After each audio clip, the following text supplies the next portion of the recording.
All right, welcome everybody. It is Tuesday afternoon, February 21st.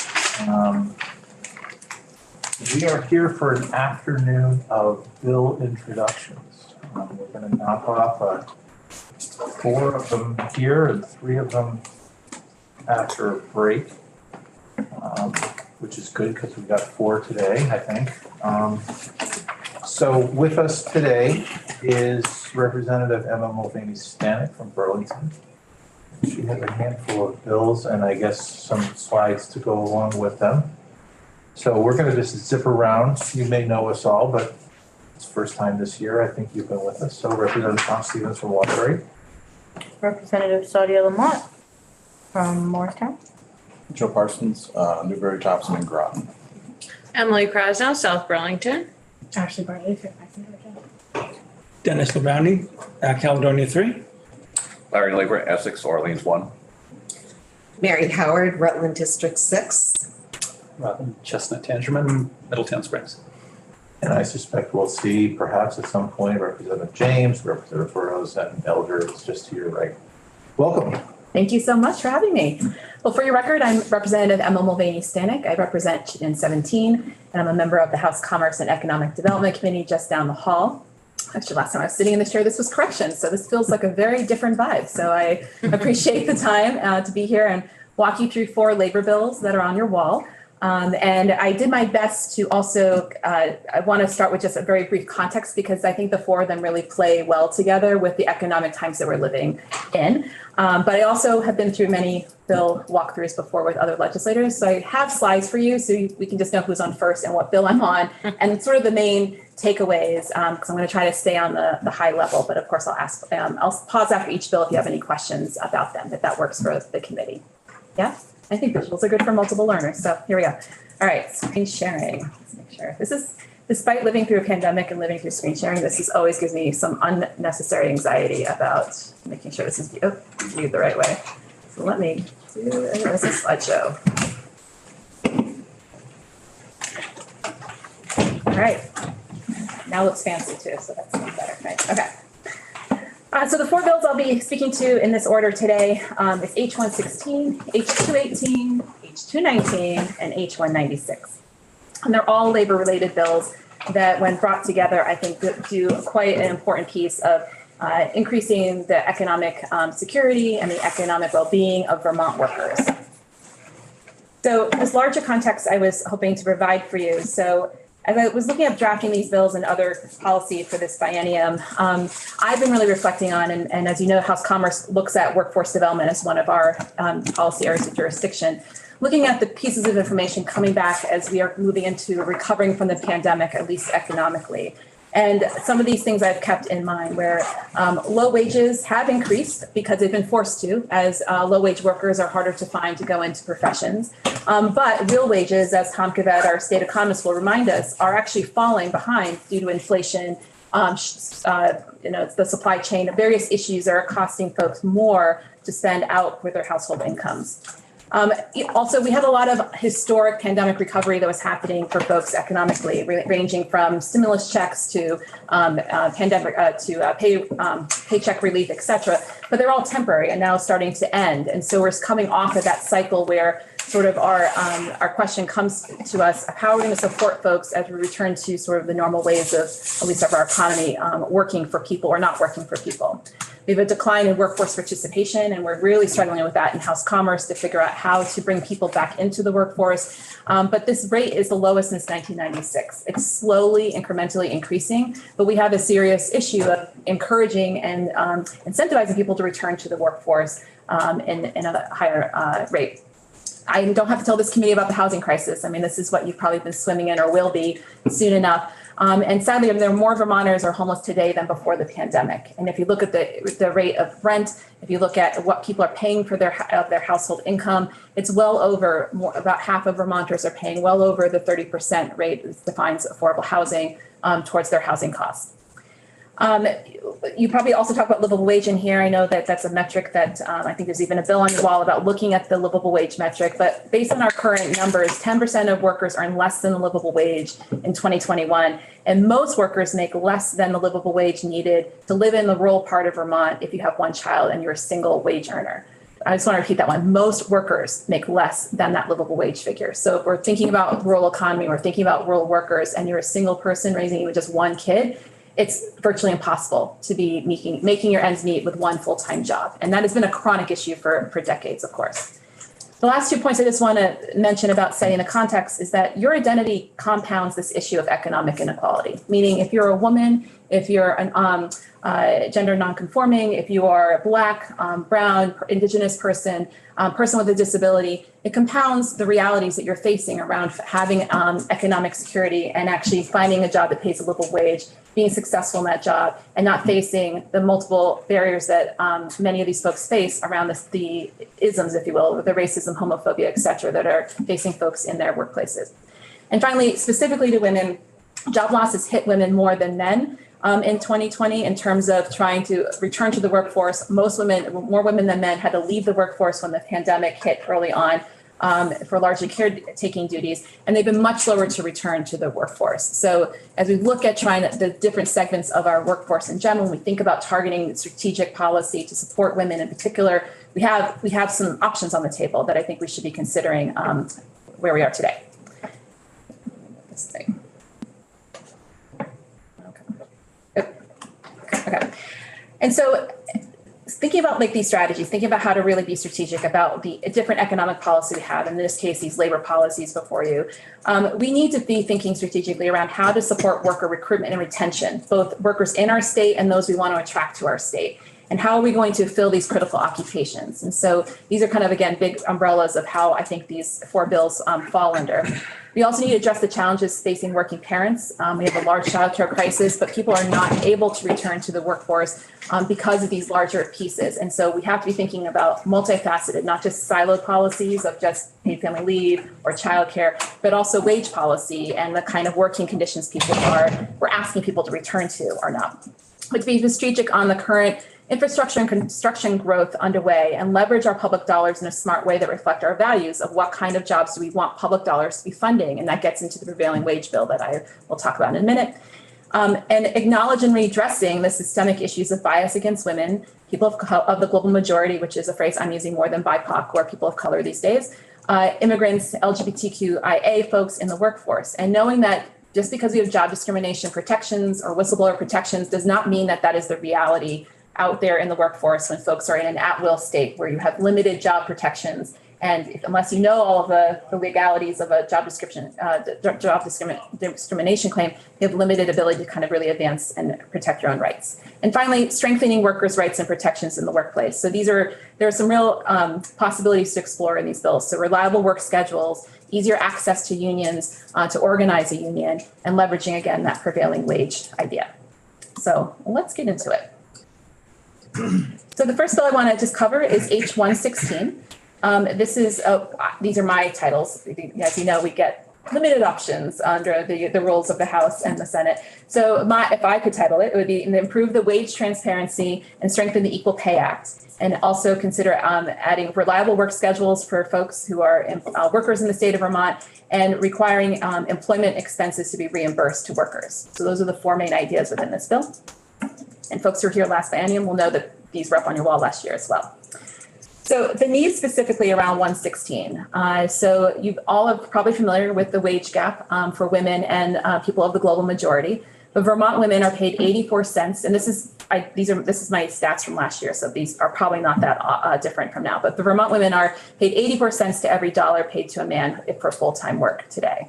39% of Vermont women working full-time do not make a livable wage. It's a higher rate than men. Black women are paid 64 cents and Latinx women are paid 57 cents to every dollar paid to a white man, again, full-time rate. I mention these 3 because this is still the reality in 2022, 2023 around this gap existing. And as women in particular are not returning to the workforce, they're falling further behind as we think about the economic recovery of the pandemic.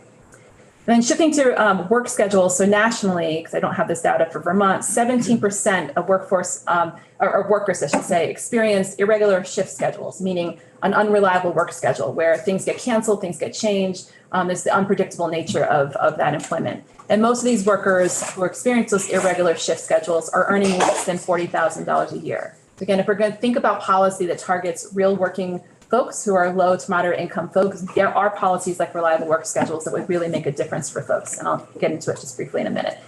And finally, with the expansion or the explosion of remote work and really a lot of that not returning for folks returning to kind of bricks and mortar workplaces and already pre-existing cost shifting that happens from employer to employee, I think we really need to consider about the expenses that employees are holding in order to do their jobs now that they're working from home, or pre-existing things of uniforms or other things required to do your job that's to the benefit of the employer, and the employee is having to pay out of pocket. We do have some minimal protections around minimum wage. If those can't be deducted and bring you down below minimum wage. However, beyond that, there's a lot of cost shifting that the employer is allowed to do for workers. So I'm going to go through these briefly. You have these slides, but this breaks it down about current law and what would change. So the first piece around wage transparency. So we did pass in Vermont 2 different bills, sort of salary history laws in 2005 and 2018, where the employer cannot discipline or retaliate against an employee for disclosing wage information. It's sort of that ability to share and know what people are being paid within your workplace.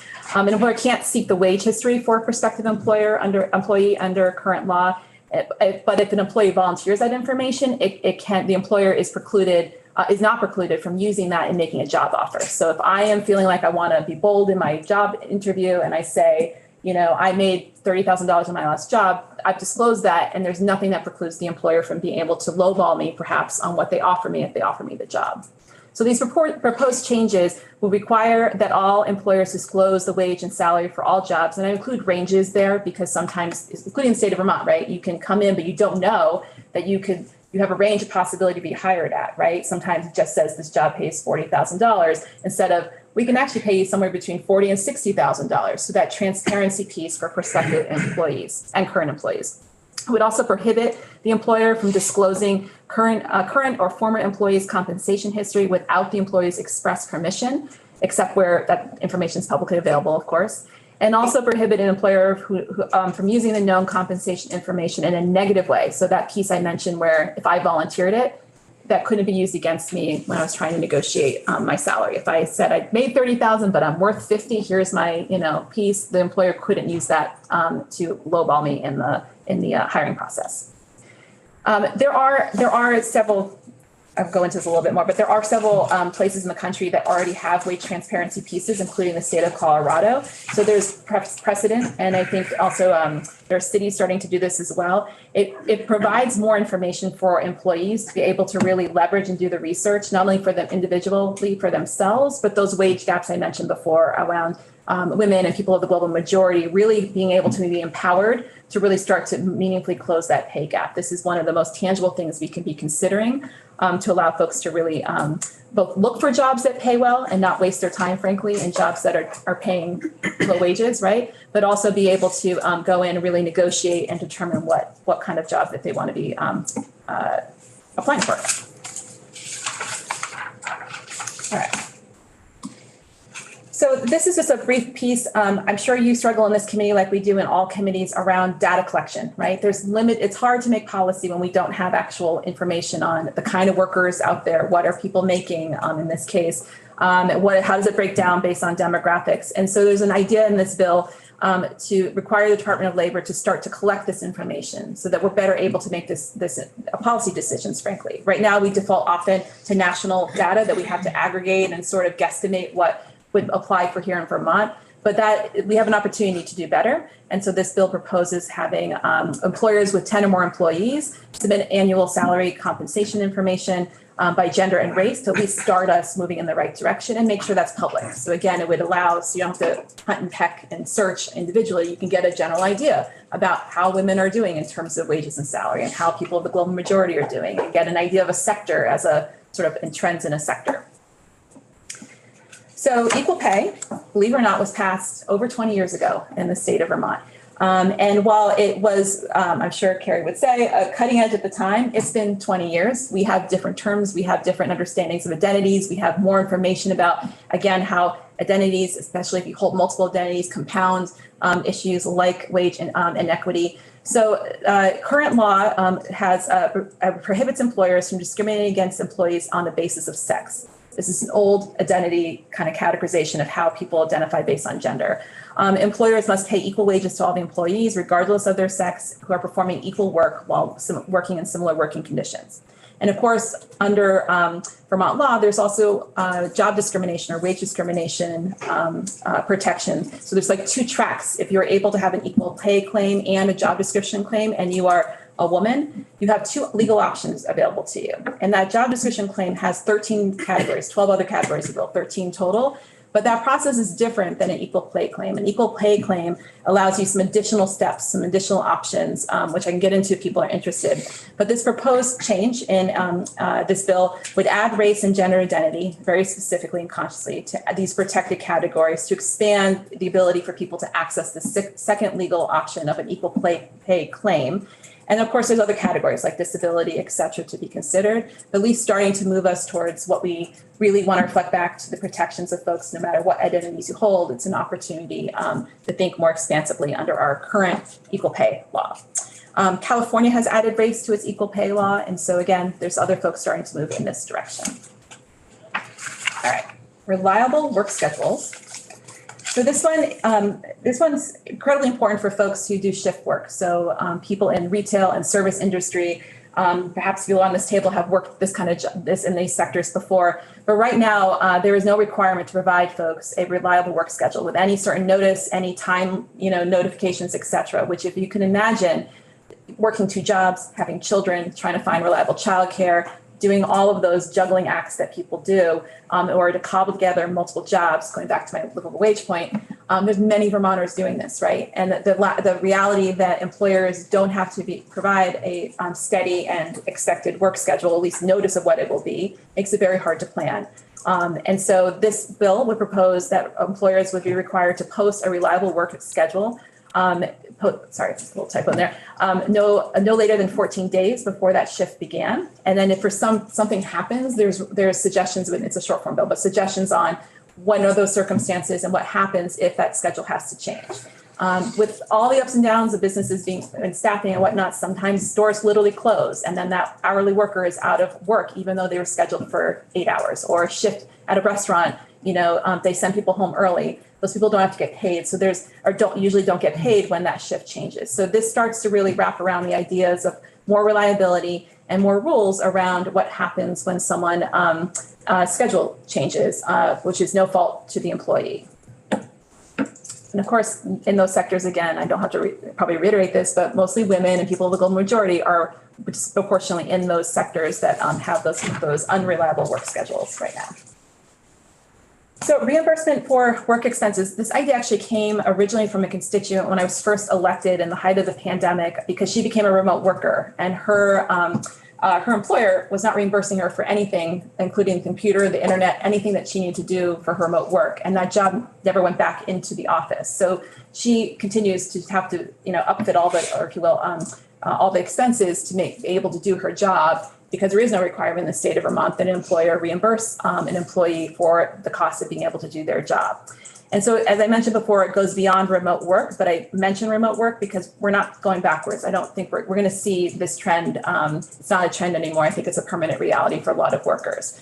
So again, when we think about not so much the folks who are making sizable salaries, but the folks who are making low to moderate incomes, who are either remote workers or have uniforms or other equipment they are required to have for their job, it is a net loss for workers if you're suddenly having, for remote work, but having to front cost and not get reimbursed for things that are required for you to do your job.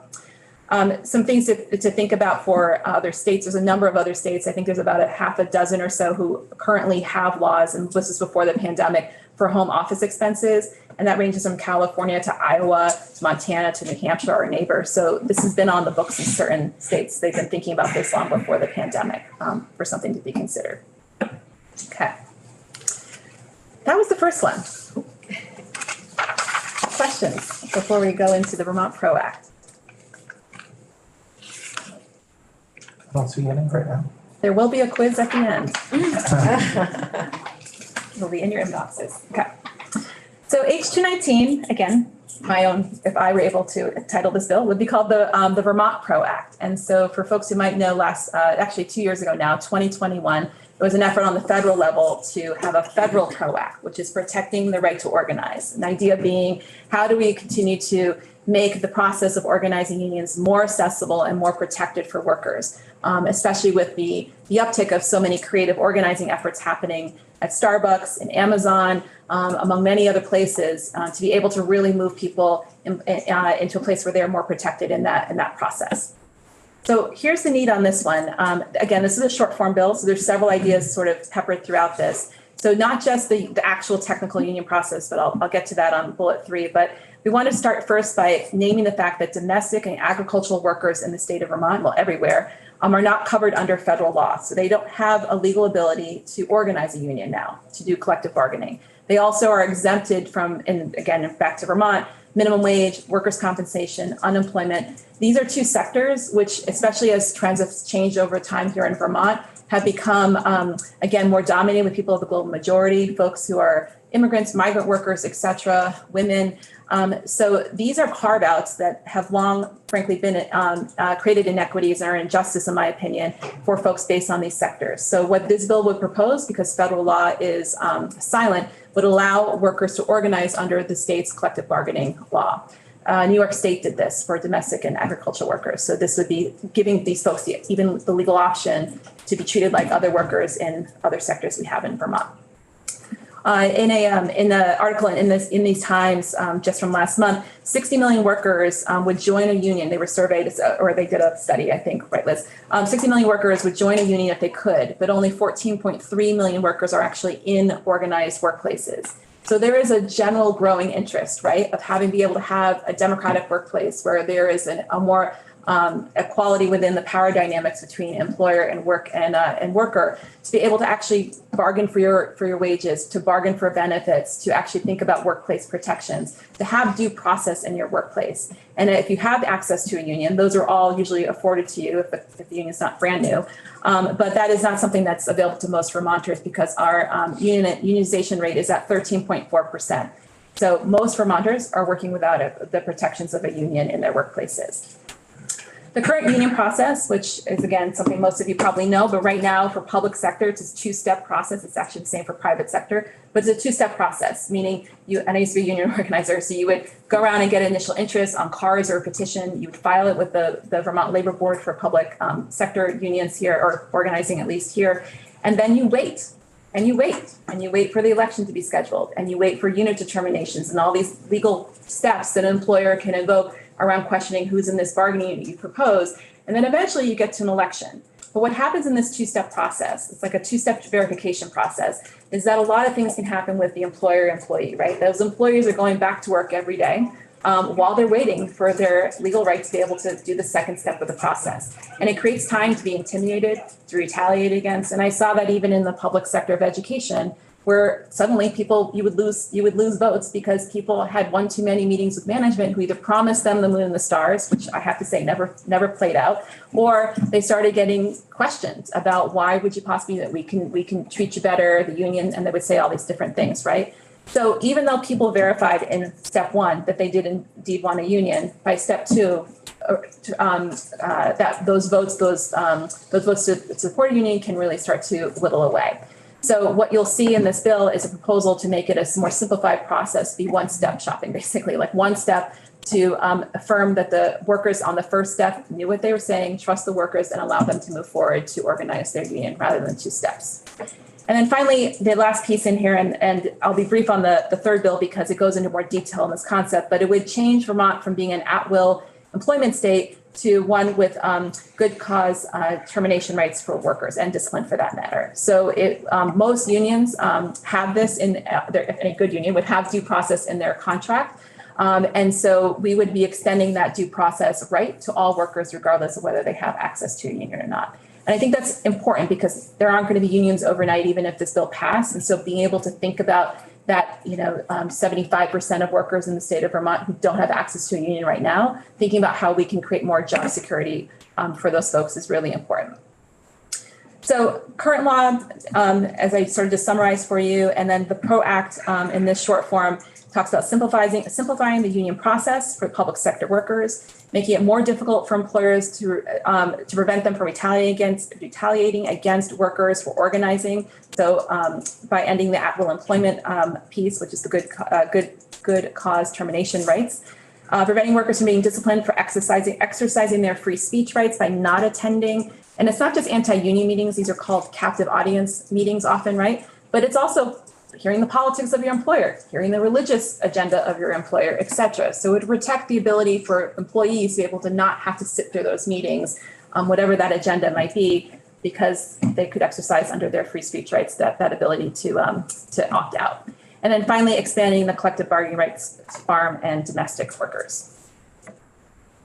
That's 219. Y'all got to throw me a question at some point, please and thank you. So. We're gonna wait till the end. Okay, all right. So let's talk about 218. And so H218 takes that good cause termination rights for workers into more detail. It's the one long form, I think it's the one long form in these four options you have in front of you. And so here are the main points in here. It's built off of a bill that's been introduced in Illinois a couple times now, again, this session for them. So it established a definition, and we offer this one with kind of a range of different pieces of that definition for what does good cause termination mean for an employer.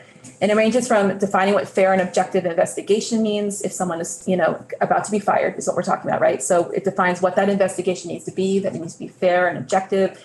It clarifies the rules and policies that they need to be reasonably applied by the workplace so that an employee can't be surprised that suddenly that's the policy and yet it wasn't clear or shared or transparent for employees. It requires a progressive discipline model. This is often in a lot of union contracts where you know what your discipline process will be. So you mess up, something happens, you have an ability to kind of work through that process rather than you mess up and you're fired. So it would be transparent for both employers and employees about what that process would be. It defines what the economic reasons would be for an employer to be able to justify terminating, like laying off workers due to economic reasons. And it also requires that employers pay severance to a terminated worker. And so this one's an important one of justice in my mind, because let's say you've been working there for 20 years. I remember these stories, even frankly, from being a union organizer, where you've been there for 20 years, something goes wrong, it's a fireable offense, sure, but you have accrued all this vacation leave or things that you had earned. It was like earned compensation for your many, many good upstanding years prior to your moment of termination. But right now, there's no requirement that you get paid any of that when you get terminated. So it would protect that important economic, in my mind, right for workers to be able to leave with what they had been owed and had already earned up to that point. And finally, it includes, there's a few more provisions which are not in the short list in this long form bill, but it includes explicit protections for workers when they refuse to work in unsafe conditions or are organizing essentially to address wage and benefits, or if there's discrepancies that they're trying to point out from around their identities and differential treatment for folks in the workplace. So it protects those actions by workers in their jobs so that they can't be retaliated against. All right. Yes. Oh, yes, you may. You win. Sorry to ruin the curve here. That's all right. So thank you, Representative, for this. A lot of this is, would be done by the bargaining units or the union to make sure, fair and objective investigation. I'm just wondering, what are the mechanisms if there isn't a union to represent There is none. That is unfortunately what at-will employment means. So what this bill would do would give the good cause or due process rights to all workers, regardless of the union. Right. I mean, so if this were to become law, Sure. what then would be the mechanism? Who would be the enforcing mechanism? If an employer was not doing this? Yes. Yes. And if there isn't a union to represent the. Yes, great question. So the Attorney General's office is what we proposed in the bill. And so the Attorney General's office takes some elements of wage discrimination law right now. So there's sort of precedent about getting involved in workplace disputes where employer is not following the law. And so that would be the enforcing entity. It also includes the option for not just the individual worker to bring that complaint or that complaint, but it also allow like I forget the legal term of it, Damien's not here to back me up here, but a third entity, so a advocacy group like a migrant justice or an ACLU, if there was a pattern or several folks who were experiencing this. And I think, for example, of agriculture workers or more vulnerable workers who those power dynamics again, right? Bringing an individual claim or not having the resources to be able to bring a claim to say this is being a violation in my workplace. This would allow another entity like an ACLU to work on behalf of individual workers under the enforcement process in here. Thank you. Yeah, thank you. Okay, Thank you. here we go, prevailing wage. So H-196, this is not an exciting title, sorry. But prevailing wage rate for construction projects is essentially what this bill proposes. And so under current law, prevailing wage, which is the wage for which public contracts, public projects that get contracted out have to pay a certain wage in order to make sure there's a wage floor and there's fairness within the system of contracting. So our current law, that wage is calculated using a data collection system of wages and employee benefits using the Bureau of Labor Statistics data and also a formula that was sort of tinkered with about 8 or so years ago. But again, back to my point on data, Bureau of Labor Statistics is a national configuration of all this big aggregated data. And again, when we don't collect specificity in data, it's pulling in all sorts of sectors and job occupations, et cetera, which doesn't give us quite an exact and helpful and fair number for folks when you're trying to do apples to apples with, the tradespeople who are working plumbing to the plumbing gigs that are really in Vermont. So what this proposes is to change that calculation of Vermont's prevailing wage for state construction projects from the current system to one that matches local collective bargaining agreements. So those bargaining units in the area that do similar jobs, it would look to those figures. And more often than not, those figures are frankly fair and they're more equitable for folks doing that similar work in the area, rather than using this this kind of federal configuration of data as we currently have it. It also includes in this bill providing a new enforcement mechanism to allow a worker to enforce the payment of the correct wage, again, using the AGO's office, the Attorney General's office in Vermont. So this would allow us to have a better and more true prevailing wage in Vermont, and it would be a more stable and reliable calculation for workers. If there is a contract that involves federal money, there is the Davis-Bacon rules that would apply. However, this would propose taking whichever wage is higher so that we're not drawing wages down, because what we have the opportunity to do as a state when we have state construction projects, and we will have a lot of them as we move infrastructure money from the feds, as we may or may not help our local communities build new schools or renovate schools, as we build more housing. But we have an opportunity as a state to think about is, where do we want to put our values of investing these state dollars? What kind of jobs do we want on the other end of this, building these new buildings or renovating these new buildings? And it seems important, if we have the opportunity, which we do, to use fair prevailing wage calculations so that folks are getting strong paying jobs, ones with benefits, et cetera, in whoever bids on these jobs. And while there certainly are unions, union trades folks who would be parts of some of these jobs, it benefits both union and non-union when we figure out a better and fairer metric to use for the prevailing wage. And I think that is it. So prevailing wage committee. Dennis, do you want to take us on a short little tutorial on to build on what Representative Mulvaney-Stanek? Well, one of the things that she was saying is, which I could never wrap my head around, is depending on where the job is, it's going to be according to what the individual is going to get paid. And if you're a heavy equipment operator and you're working in Caledonia County, you're going to make less money than you are if you are in Chittenden County. and things of that nature, and which doesn't make any sense to me because you should be able to get, the pay should be fairly adequate to what you were making in, Chittenden County. One thing, I just lost my train of thought for a second here.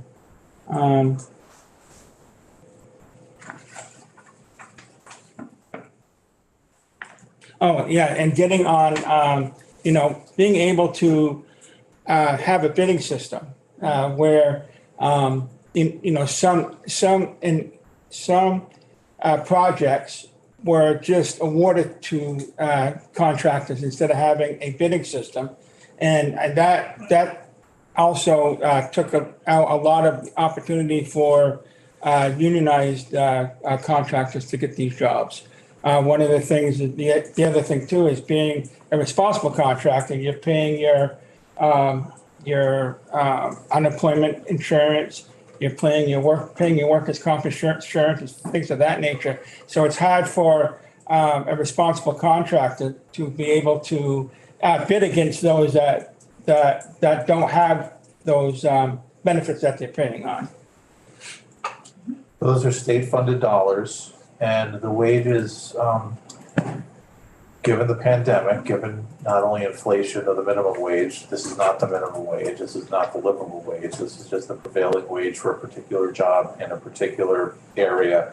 So sheetrockers in Caledonia, to Dennis's example, the sheetrockers in Chittenden County. The numbers though are at how much of a delay? So like how often are we auditing the salaries? Because in the pandemic, we've heard testimony that entry-level journeyman job, the carrying wood on a construction site might have to pay $25 an hour now. Mm-hmm. Sure.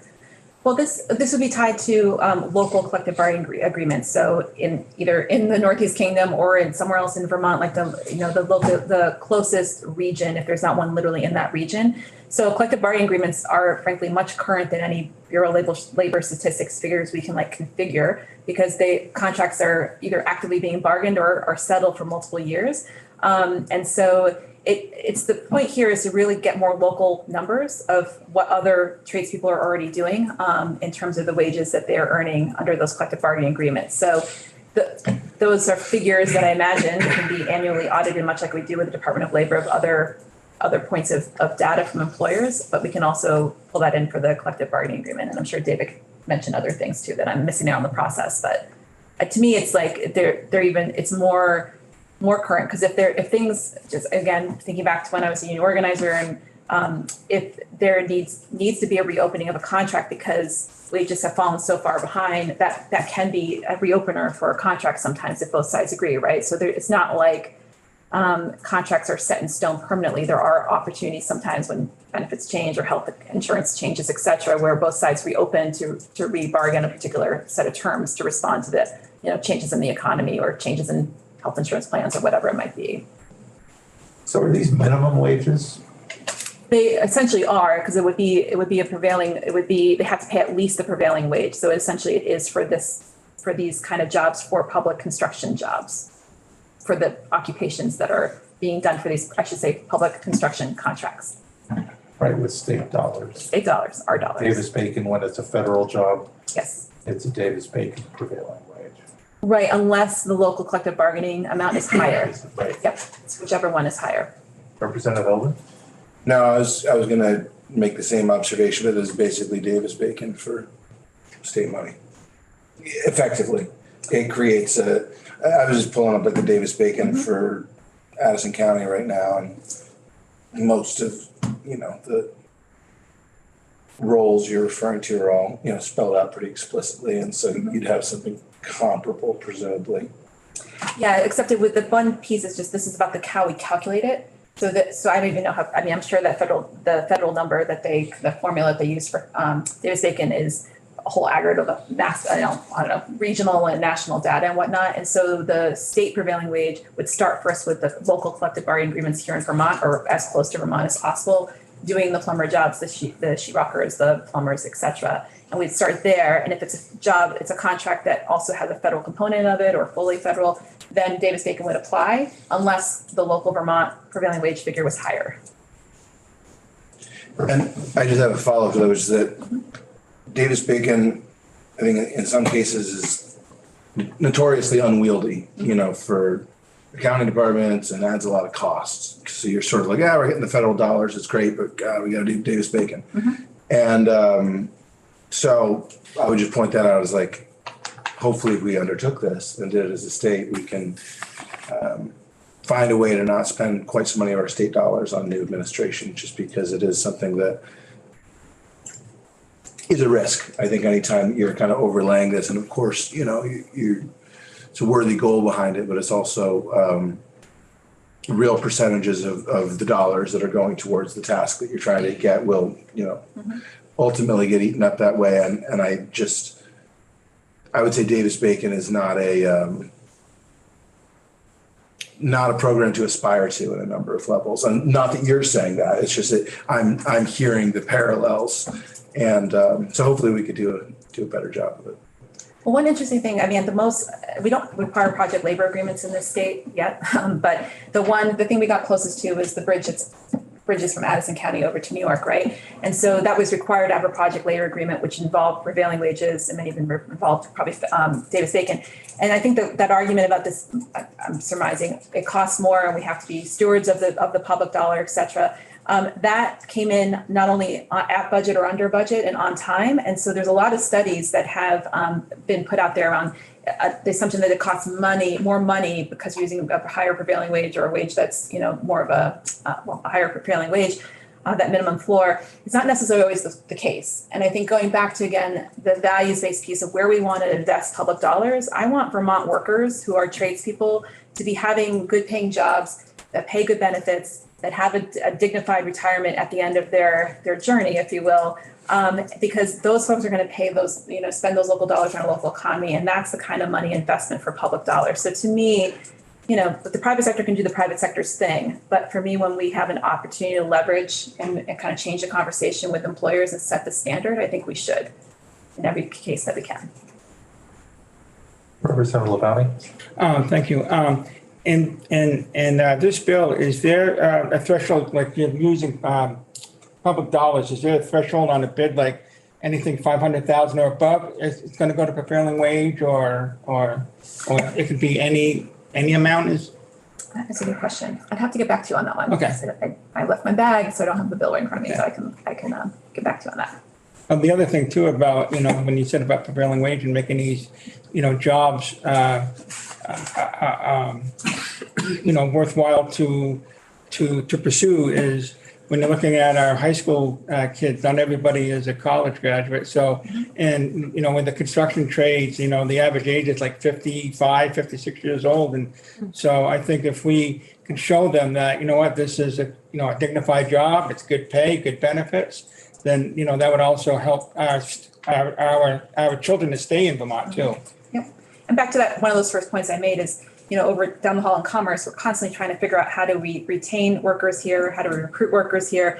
And we're about to get a study, I think at the end of this session, around CTE, so the career technical centers, the education programs we have. And I think this dovetails really well to that, right? So if we're going to put all this effort into getting young people in Vermont or adults through the adult education programs that CTEs also provide, and do that in an intentional way, we better be creating good jobs for folks to step into here in Vermont, however they get there, but especially if we're putting in on the front end, moving high school students and adults into construction programs within our CTE system.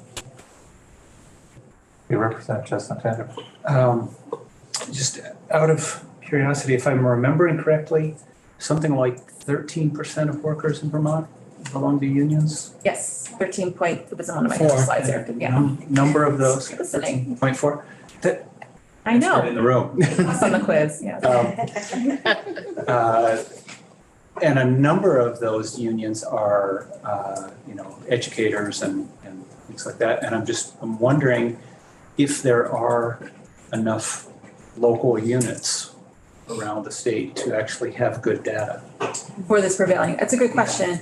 So that's why in the bill as drafted, it says if it's not locally available, then that within reason, like the closest region. So unfortunately, sometimes New York is going to have a lot more options that we can use as a comparison, and probably Massachusetts as well. Like I don't want to speak poorly about New Hampshire, but I don't think they probably have as many collective bargaining agreements for trades workers there.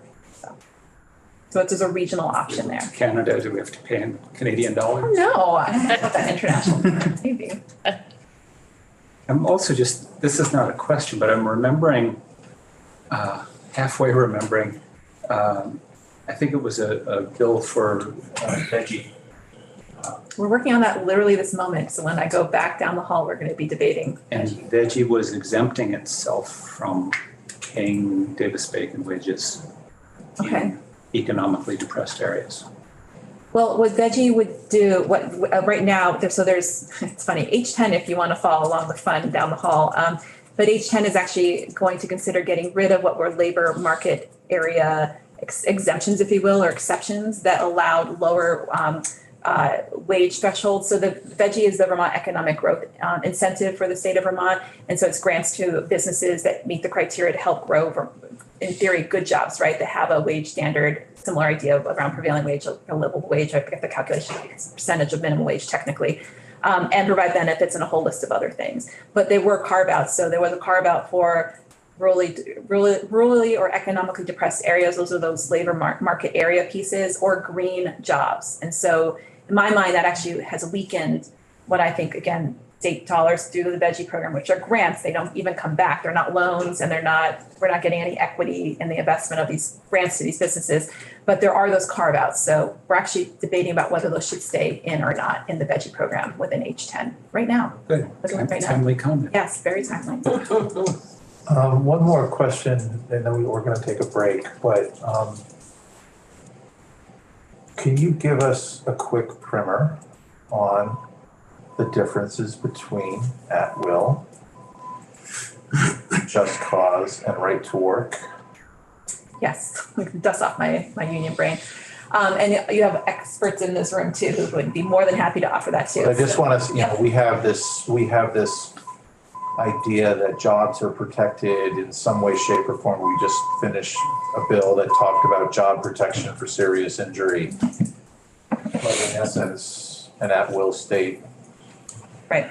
So we are an at-will state, just to be clear. And so there's small elements of labor protection or worker protection laws around, like you can't discriminate based on race or gender, et cetera, those 13 categories, or some of these other, this bill, it sounds like you just debated. But there are a vast number. Those are laws that you have to enforce, right? And you have to make the case, find the evidence, have the legal know-how, have the willingness to. These are small towns that many of us live in the state of right. There's a lot of power dynamics that present. So even if you have legal protection for being a whistleblower, all these other kind of provisions, it's very hard to pursue that claim and be successful and not sort of shoot yourself in the foot around trying to find gainful employment elsewhere after making a claim against an employer, especially in a small town and a small state for that matter. So, and that's even if you can figure out the reason and make a clear case that you actually had a case of job discrimination based on existing labor law or, again, whistleblower or whatever it might be. The vast majority of reasons why people get fired, though, are completely up to the employer, and they'll use other reasons like you were late or you that quality of work was not up to snuff, et cetera. And there's not a fair, impartial, objective process that employer has to follow to really justify why that termination is happening. And frankly, again, in small states, there's can be a lot of power dynamics on top of that around favoritism of a friend versus not, like you want to give so-and-so a job versus not. And so it puts employees in a very precarious place. So that's at-will employment. If you're in a unionized place, you have due process, you have more labor rights there. But generally, if a state doesn't have good cause termination rights, you are considered at-will, meaning like at the will of the employer. So right to work is a phrase, and I'll have to dust off my very tired brain. It's a phrase that's used basically to describe at-will employment. No. Right to work is separate. Totally fine. So always confused. Yes, I'm. Sorry, My name Liz. is Liz Medina. I am the director of the Vermont State Labor Council. Right to work specifically refers to a bunch of state acts that were allowed after the 1947 Taft-Hartley Act was passed, which essentially prohibits or allows states to not have union shops. And a union shop is where all workers who are covered by a collective bargaining agreement are at least have to pay dues to the union or are part of that union. Whereas when they have an open shop, it's a term I don't quite like, but when you have an open shop, it means that, which right to work allows, you can enjoy the benefits of collective bargaining agreement, but not necessarily be a member or even pay full dues for that or pay dues at all. So it was a piece of legislation that was that it's different than good cause, and it was coming out of time to frankly divide workers further, and it was a strategy in the South to break unions and use racism to do so as well. It's very nasty origins. I encourage you to look up. Thank you so much, Liz. And for all my labor colleagues who are going to watch this, I hang my head in shame that I couldn't draw that definition out of my brain. I've had a few children since It's complicated. the labor movement 5 years ago. Yes. All right. Okay. Well, we're going to take a break now. Thank you so much for introducing these bills, and we understand the concept. If we take the bill off, if take short forms off, we'll vote to take them off. If we when we take them off, we'll contact you for your thoughts on witnesses. I mean, we know generally who to call, but you may have specific people you want us to hear from on things, and we'll reach out. Right. And there is a companion bill on the Vermont PRO Act, and sort of similarly with the good cause employment in the Senate. So I encourage you also to just know that and be in partnership with the Senate Economic Development Committee if that feels right. All right. Okay. Thank you so much. Thank you. Thank you.